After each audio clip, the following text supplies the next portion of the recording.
வயலோ வயலோ வயலோ செழிக்க வாழ்வு தந்தானே, வயலோ வாழ்வு தந்தானே.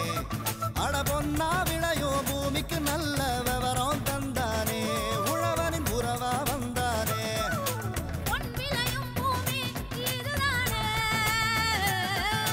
வயலோ வயலோ வயலோ செழிக்க வாழ்வு தந்தானே, வயலோ வாழ்வு தந்தானே. அட பொன்னா விளையோ பூமிக்கு நல்ல விவரம் தந்தானே, உழவனின் உறவா வந்தானே.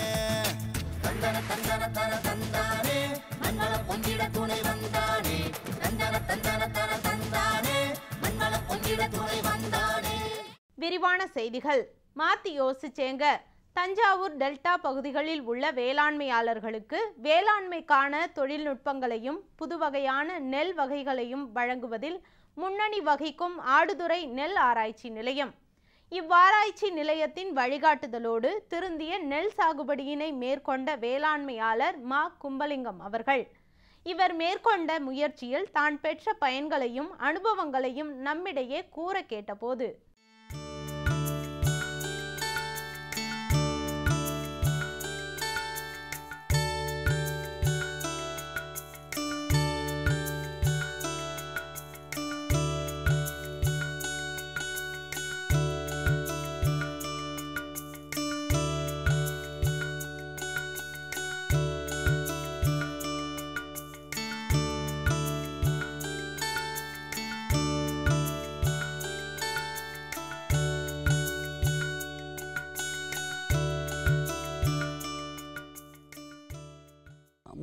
முன்னாடி விவசாயம் செய்யும்போதெல்லாம் நாங்கள் வந்து சாதாரண முறையில் நடவு செய்து வந்துருந்தோம்.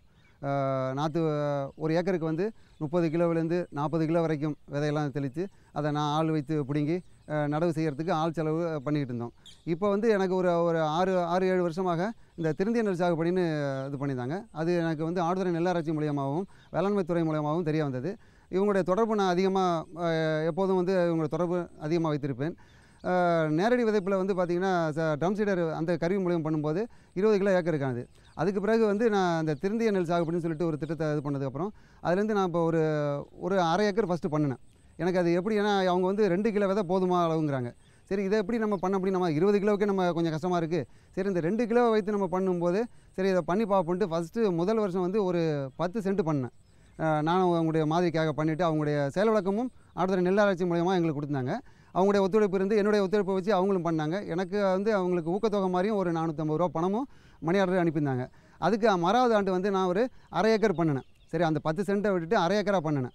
அரை ஏக்கர் பண்ணதில் வந்து எனக்கு எங்களுடைய போர்வெல் தண்ணி வந்து உப்பு தண்ணி சார், சோடியம் பைகார்பனேட் வகை சேர்ந்தது. அதனால் எங்களுக்கு இந்த ஒரு நாற்று நடும்போது கொஞ்சம் கஷ்டமாக போகுது. ஒரு நாற்று வைக்கும்போது சில நாற்றுகள் சாக ஆரம்பிச்சு. அதுக்கப்புறம் பிறகு அதை சோடியம் பைகார்பனேட் அந்த தண்ணியை மாற்றுறதுக்காக ஜிப்சம், இந்த டேஞ்சா, தக்க பூண்டு இதெல்லாம் உழுது மடக்கி உழுது அந்த மண்ணை வந்து ஒரு 2 ஆண்டு வருஷத்துக்கு நிவர்த்தி பண்ணி திரும்பி மறுபடியும் என்ன பண்ணேன், ஒரு ஏக்கர் பண்ணினேன். பண்ணி திரும்பும்போது அந்த எஸ்ஆர்ஐ மெத்தடுக்கு 2 கிலோ விதையை பாய் நாட்டாங்கல் விட்டு அதை வந்து பிடுங்கி ஆள் வந்து நாற்றுப்பறி ஆள்லாம் கம்மியாகும். நம்மளே பிடிங்கிக்கலாம். ஒரு பெண் லேபர் இருந்தால் போதும். அது ஒரு 2 பெண் லேபரை வச்சுட்டு பிடிங்க வேண்டி 22 சென்டிமீட்டருக்கு 25 சென்டிமீட்டரு வரிசைக்கு வரிசையும் செடிக்கு செடி 22 சென்டிமீட்டரும் வச்சு நட்டோம். இது வந்து எஸ்ஆர்ஐயில் வந்து பார்த்திங்கன்னா மேலால் நட சொல்கிறாங்க. மேலே நட்டால் வந்து அதிக தூர் நமக்கு நிறைய கிடைக்கும், உரச்செலவு கம்மியாகுது. எஸ்ஆர்ஐ நடவில் வந்து நம்ம வயல் எவ்வளோ மட்டமாக வச்சு பண்ணுறோமோ அதில் வந்து களை கட்டுப்பாடு நிறையா பண்ணலாம். இதில் இன்னொன்று வந்து சதுர முறையில் நட்டுன்னு வச்சுங்களேன். அதில் வந்து எதாவது வந்து சதுர முறையில் நட்டால் தான் நல்லது. ஏன்னா நம்ம கிழக்கு மேற்கில் வச்சு நடும்போது இது தெற்கு வடக்கில் நம்ம கயிறை பிடிச்சி நட்டாலும் வயல் நீளமான வயலில் அகல சமமான வயலாக இருந்தாலும் நமக்கு இப்படி பார்த்தாலும் தெற்கு வடக்கில் லைன் தெரியும், வரிசை நடவு, கிழக்கு மேற்குலையும் வரிசை தெரியும். கிராஸில் இந்த பகுதியில் நின்று பார்த்திங்கனாலும் வரிசை நமக்கு எப்படி பார்த்தாலும் 4 பையில் பார்த்தாலும் வரிசை தரும். நம்ம அதில் வந்து கோண விடுறது தள்ளுறதுக்கு களை எடுக்கிறது வந்து ஈஸியாக இருக்கும். குறுக்கு நடுக்கில் இப்படியும் தள்ளலாம், இப்படியும் தள்ளலாம். இந்த கிராஸில் முடிஞ்சால் நான் சாமர்த்தியமாக நான் தள்ளியிருக்கேன், இந்த குறுக்கு உள்ளதுலையும் தள்ளியிருக்கேன். அது கொஞ்சம் எனக்கு ஈஸியாக இருந்து. எனக்கு வந்து பவர் விடுற வச்சு தள்ளத்தை விட கையால் தள்ளுற இந்த கோண விடுறது வந்து எனக்கு பிடிச்சது. ஏன்னா நமக்கு வந்து கஷ்டமாக தான் இருக்குது, நெஞ்சு வலிக்கும். ஒரு நாள் தள்ளிட்டு பார்த்தீங்கன்னா மறுநாள் வந்து செத்த போன மாதிரி தூங்க வேண்டியதாக இருக்குது. அந்த மாதிரி கஷ்டங்கள் இருந்தாலும் பரவாயில்ல. இருந்தாலும் நம்ம தானே செயல்படுறோம். ஆள் இல்லாட்டினாலும் கூலி ஆள் கூப்பிட்டா வரமாட்டேன். இருந்தாலும் ஒரு துணைக்கு ஒரு ஆள் வச்சுப்பேன், ஒரு பையனை மட்டும் வச்சுக்கிட்டு நெருக்க தள்ளும்போது தூறு கட்டுறது வந்து அந்த நட்டு 15ஆம் நாள்லேருந்து தூர் கட்ட ஆரம்பிச்சிடும், நல்லா தூர் கட்ட ஆரம்பிச்சிடும். அப்போ வந்து நெடுக்கும் கொடுக்கும் ஒரு 15 நாள் இடைவெளியில் தள்ளினோம்னா நிறைய அதிக தூர் கட்டுது. சராசரி பார்த்திங்கன்னா சாதாரண நடவில் பார்த்திங்கன்னா ஒரு 10 தூர் தான் இருக்கும். அதில் வந்து ஒரு சராசரி 40க்கு மேலே கிடைக்குது தூர் வந்து. அதில் உரத்தட்டுப்பாடுன்னு பார்க்கும்போது நம்ம சாதாரண நடவுக்கு உரம் எவ்வளோ கொடுக்குறோமோ அதில் வந்து பாதி அளவு கொடுத்தா கூட போதும். இன்னொரு வந்து இதில் பூச்சி தொல்லை கொஞ்சம் கம்மியாக வருது. மகசூல் பார்த்திங்கன்னா இது அறுவடை கரெக்டாக 105 நாள் அறுவடை பண்ணிட்டோம்னா எஸ்ஆர்ஐயில் நடும்போது நமக்கு வந்து 95 நாளில் கூட அறுவடை வந்துடுது. அதோட மகசூலும் பார்த்திங்கன்னா அதிகம் இருக்குது. அந்த நெல் வந்து பழுத்து வரும்போது அதோட தன்மை இதோட தன்மையும் கொஞ்சம் வித்தியாசமாக இருக்குது. எல்லா கதிர்களும் வந்து ஒத்தாப்பில் இருக்கும். அந்த ஒரே இப்போ ஒரு முக்கால் அடின்னு வச்சுக்கலாம், எல்லா கதிர்களும் முக்கால் அடி இருக்கும்.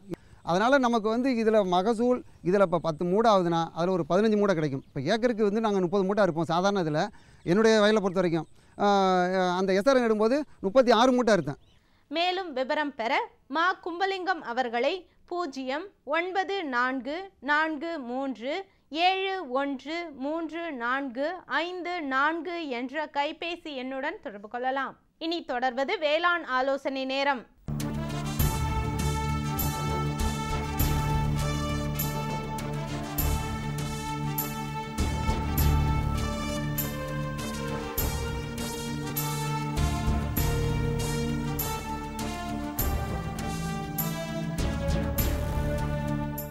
இன்றைய வேளாண் ஆலோசனை நேரத்தில் சுமார் 2600 மீட்டர் உயரம் கொண்ட கொடைக்கானல் மலைப்பகுதிகளில் உருளைக்கிழங்கு பெருமளவில் சாகுபடி செய்யப்படுகின்றது. உயர் விளைச்சல் சாகுபடிகளை மேற்கொள்ளும் வேளாண் பெருமக்கள் கொடைக்கானலில் அமைய பெற்றுள்ள தமிழ்நாடு வேளாண்மை பல்கலைக்கழகத்தின் தோட்டக்கலை ஆராய்ச்சி நிலையத்தின் வழிகாட்டுதலோடு மேற்கொண்டு வருகின்றனர். இவ்வேளாண்மையாளர்களுக்கு உருளைக்கிழங்கு சாகுபடி தொழில்நுட்பங்களை விவரிக்கின்றார் இவ்வாராய்ச்சி நிலையத்தின் தலைவர் மற்றும் பேராசிரியர் முனைவர் ஜே ராஜாங்கம் அவர்கள். இந்த பகுதியில் வந்து இந்த பகுதி நம்ம என்ன சொல்கிறோம்னா குண்டுப்பட்டி ஏரியா கூக்கால் பகுதி. ஏறக்குறைய வந்து ஒரு ஆண்டுக்கு வந்து 400 ஏக்கர் பரப்பளவு வந்து இந்த பகுதியில் காய்கறி பயிர்கள், குறிப்பாக வந்து உருளைக்கிழங்கு, கேரட்டு வந்து சாகுபடி பண்ணுறாங்க. இதில் குறிப்பாக உருளைக்கிழங்கு வந்து இதனுடைய விளைச்சலும் இதனுடைய வளர்ச்சியும் இந்த பகுதி வந்து கணிசமாகவே நல்லா இருக்குன்னே சொல்லலாம். இதில் உருளைக்கிழங்கு நம்ம கொடைக்கானல் பகுதியை எடுத்துக்கிட்டோம்னா அதிகப்படியான காய்கறி பயிர்களில் இது முதலிடம் வருகிறது. குறிப்பாக இதில் வந்து 3400 ஏக்கர் பரப்பு வந்து ஒரு பருவத்துக்கு சாகுபடி பண்ணுறாங்க. இது வந்து 3 போகத்தில் சாகுபடி பண்ணுறாங்க. 3 போகத்தில் பார்த்திங்கன்னா நீர் போகம் வந்து தனியாக, அது வந்து ஏரியா வந்து கம்மியாயிடுது, சாகுபடி பரப்பு ஏரியா குறைஞ்சிருது. ஆனால் அந்த ஜூன் ஜூலை மாதங்களையும் செப்டம்பர் அக்டோபர் மாதங்களையும் அதோடைய பரப்பளவு வந்து அதிகப்படுத்துகிறாங்க.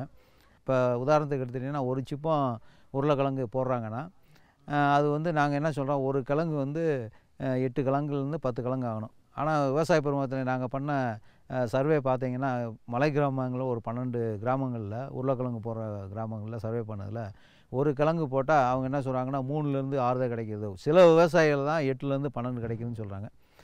அது என்ன குறைபாடுன்னு நாங்கள் ஆராய்ச்சி ஆய்வு பண்ணி பார்க்கும்போது அவங்க உருளைக்கிழங்கு வந்து ஒரு தொன்று தொட்டு ஒரு 20 வருஷமாக பாரம்பரியமாக சாகுபடி பண்ணுறாங்க. என்ன முன்னாடி பண்ணிகிட்ருக்காங்களோ அதே தான் தொன்று தொட்டு வருது. நாங்கள் தொழில்நுட்ப ரீதியாக நாங்கள் வந்து சொல்கிறத சில விவசாயிகள் ஒரு 100க்கு வந்து 40% விவசாயிகள் கடைப்பிடிக்கிற விவசாயிகள் ஒரு கிழங்கு போட்டால் 8-10 வரைக்கும் வந்துடுது. நாங்கள் எல்லா விவசாயிகளும் அந்த மாதிரி வரணுன்னு தான் தமிழ்நாடு வேளாண்மை பல்கலைக்கழகத்திலேருந்து நாங்கள் ஒரு ஆராய்ச்சி பண்ணி நாங்கள் சொல்கிறோம். இந்த வகையில் பார்க்கும்போது முதலாவது பார்த்தோன்னா அந்த கிழங்கு விதை இதனுடைய நேர்த்தி, அதனுடைய அளவு, ஒவ்வொரு விவசாய பெருமக்களும் ஒரு சைஸு ஒரு விதையோடைய அளவு வந்து பின்பற்றுறாங்க. ஒரு விவசாயி பார்த்திங்கன்னா அந்த கோலார் அந்த குஃப்ரி ஜோதி வந்து வெறும் 20 கிராமில் போடுறாரு, ஒரு விவசாயி 40 கிராம் போடுறாரு, ஒருத்தர் 60 கிராம் போடுறாரு. அப்போ எந்த சைஸு போட்டால் கிழங்கு நல்லா இருக்குன்னு பார்க்கும்போது 40 கிராம் உள்ள சைஸு உள்ள விதைக்கிழங்கு தான் நல்லா இருக்குது, ஆராய்ச்சி பூர்வமாக நல்லா இருக்குது. பொடுசாக போட்டோம்னா அந்த மகசூலுடைய எண்ணிக்கை வந்து குறைஞ்சிருது. மகசூலுடைய எண்ணிக்கை அதாவது வந்து கிழங்கோட எண்ணிக்கை வந்து குறைஞ்சிருது 120 நாளில் அறுவடை பண்ணும்போது. அதிகமாக அளவு சைஸ் உள்ள 50 கிராமுக்கு மேலே போகும்போது அதுலேயும் வந்து மகசூல் வந்து இலையெல்லாம் நல்லா மதாளிச்சு வருதுன்னு சொல்லுவாங்க, இலை நிறையா வருது, ஆனால் கிழங்கு வந்து குறைஞ்சிருது. அப்போ எங்களுடைய தொழில்நுட்பம் என்னென்னா சரியான ஒரு சைஸு ஒரு 40 கிராம் அளவில் இருந்ததுன்னா இது விவசாய பெருமக்கள் வந்து இதை பின்பற்றினாங்கன்னா நல்ல வருமானத்தை பெருக்கலாம். அதாவது வந்து உருளைக்கிழங்கு செடி வந்து வாழணும்னா 2 வகையான வேர்கள் வரும். ஒன்று வந்து அந்த செடி வந்து உயிர் வாழ்கிறதுக்கு ஒரு வேர். ஆனால் அந்த கிழங்குகள் நிறையா கிழங்கு வைக்கிறேன். நான் சொன்ன மாதிரி ஒரு கிழங்கு வச்சேன்னா 8 கிழங்கு ஆகுதுன்னு சொல்கிறேன். அதுக்கு வந்து பால் வேருன்னு சொல்லுவோம், மில்கி ரூட்ஸ். அந்த பால் வேர் வந்து எவ்வளோ எண்ணிக்கை வந்து கூடுதோ அந்த எண்ணிக்கை தான் கிழங்கோட எண்ணிக்கையும் கூடும். அந்த வகையில் பார்க்கும்போது விவசாய பெருமக்கள் வந்து அந்த பால் வேருடைய எண்ணிக்கையை கூட்டணும். அப்போ எந்த வகையில் கூட்டலாம் அப்படின்னு பார்க்கும்போது சரியான அளவில் உரம் வந்து கண்டிப்பாக வந்து சமச்சீர் உரம் வந்து போடணும். தலைச்சத்து, சாம்பல் சத்து, மணிச்சத்து. ஏன்னா உருளைக்கிழங்கை பொறுத்தளவில் அது வந்து கிழங்கு வகை பயிர். அதிகமாக வந்து சத்துக்களை தலைச்சத்து, மணிச்சத்து, சாம்பல் சத்தை எடுத்து வளரக்கூடியது.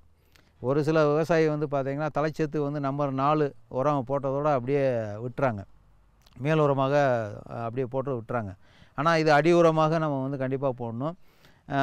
நீங்கள் என்ன உரம் நீங்கள் பின்பற்றலாம் அப்படின்னா, ஒரு ஏக்கருக்கு 15 டன் வந்து மக்கிய தொழு உரம், தலைச்சத்து அதாவது யூரியாவாக 2 மூட்டை உரம் வந்து போடணும். சூப்பர் பாஸ்பேட் வந்து ஒரு 6 மூட்டை ஒரு ஏக்கருக்கு போடணும். சாம்பல் சத்து வந்து கண்டிப்பாக வந்து ஒரு 40லேருந்து 50 கிலோ 50 கிலோ வரைக்கும் ஒரு மூட்டை வந்து சாம்பல் சத்து வந்து அடி உரமாக போடணும். இந்த வகையில் பார்க்கும்போது யூரியா 2 மூட்டை, அதாவது 100 கிலோ ஒரு ஏக்கருக்கும், சூப்பர் வந்து ஒரு 400 கிலோ வரைக்கும் நம்ம போடணும்.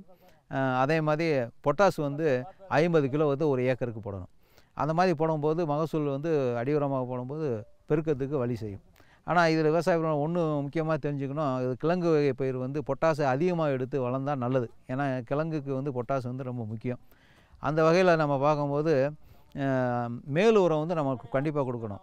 வந்து 40லேருந்து 45 நாளில் முதல் களை எடுக்கும்போது நம்ம என்ன பண்ணோம்னா ஒரு 50 கிலோ வந்து பொட்டாசு வந்து நம்ம போடணும். அப்படி போட்டோம்னா கிழங்குடைய சைஸ் வந்து பெருசும். நிறையா நீங்கள் சொல்லுவீங்களே, ராசி வந்து எவ்வளோ கிழங்கு விழுந்தால் தான் நம்மளுக்கு வந்து நீங்கள் மண்டியில் போடும்போது நம்ம காசு கிடைக்கும். இப்போ எவ்வளோ ஒரு ஏக்கருக்கு விதை கிழங்கு தேவைப்படும் அப்படின்னா, விவசாயி ஒருத்தர் ஒரு மாதிரி போடுவாங்க. ஆனால் குறைஞ்சது வந்து 20 சிப்பம், அதாவது 120 கிலோ 1200 கிலோ வரைக்கும் நம்ம வந்து தேவைப்படுது ஒரு ஏக்கருக்கு.